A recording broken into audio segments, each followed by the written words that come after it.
Growing up, my mom always made a really big deal about dirty clothes going in the hamper. Amen. I hated that.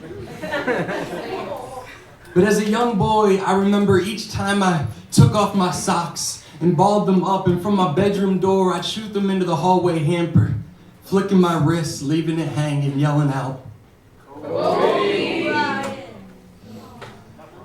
I don't remember how or when that did start, just felt like it was always a part of a boy's childhood. In every classroom in school, there was only one cool way to dispose of a crumbled up piece of paper. Shoot it in the trash can, let that wrist hang, yelling out, "Kobe."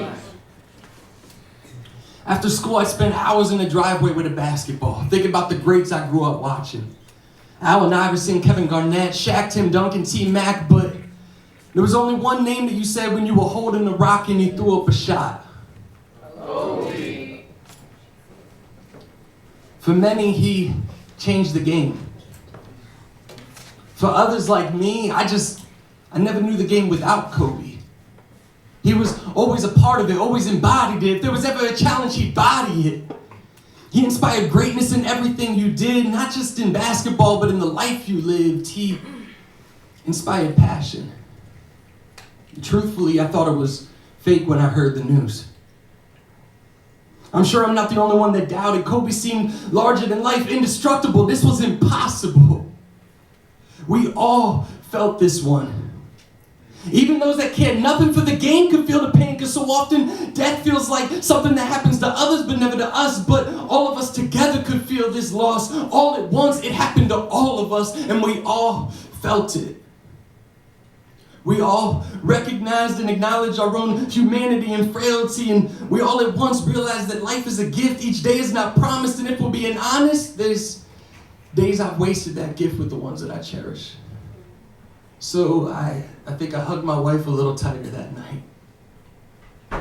Kissed her a little longer, said I love you a few extra times, because truthfully, I don't fear death. I fear for the loved ones that I leave behind. And I'm reminded now more than ever that life is short, and no amount of money or fame or power or strength can protect you from death. So what are you doing with the days you got left? See, we don't judge a life by the dates on the tombstone, but the dash in between. So God, please help us to count our days so we can make our days count. Let us not live for working 8 hours a day, but shift to a 24-hour mentality. That each moment we breathe, life is in our being. Whether we're at our job, on the clock, at home, on the block, or we're standing on the court throwing up another shot, let us live. Whether we're in a boss in a meeting or we're putting in the work no one else is seeing, let us live.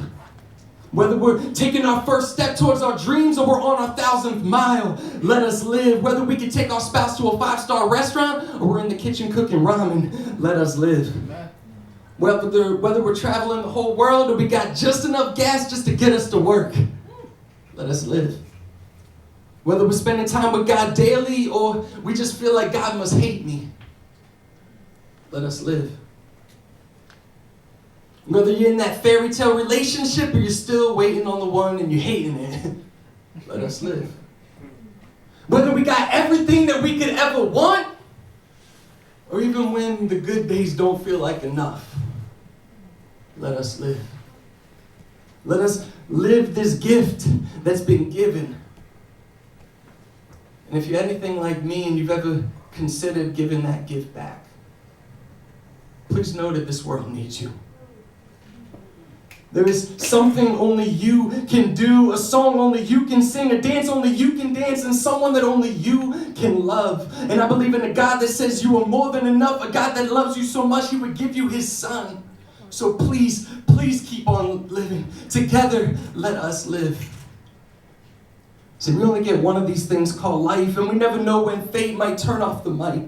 So tell the ones you cherish that you love them, and stop letting things come above them. If you're sitting on your dreams, start chasing it, because this is your only life, so stop wasting it. Give God a chance if you're courageous enough, and never regret that you love too much. That's a strength, not a weakness. There is beauty in your meekness. And as I prepare for my first child to enter the world, I'm constantly in awe of what a miracle life itself is. So may we never forget those that have gone before us, and may their memory inspire greatness in each of us, and may the legacy they handed us be passed down to the next, and may we give them our best. And may we teach them, in the words of Kobe, that life isn't as much about the destination as it is the journey. And your legacy isn't as much about what you've done as who you've loved. And your wealth, it isn't measured in what you get, but in what you give. So in memory of those that have gone before us, let us live.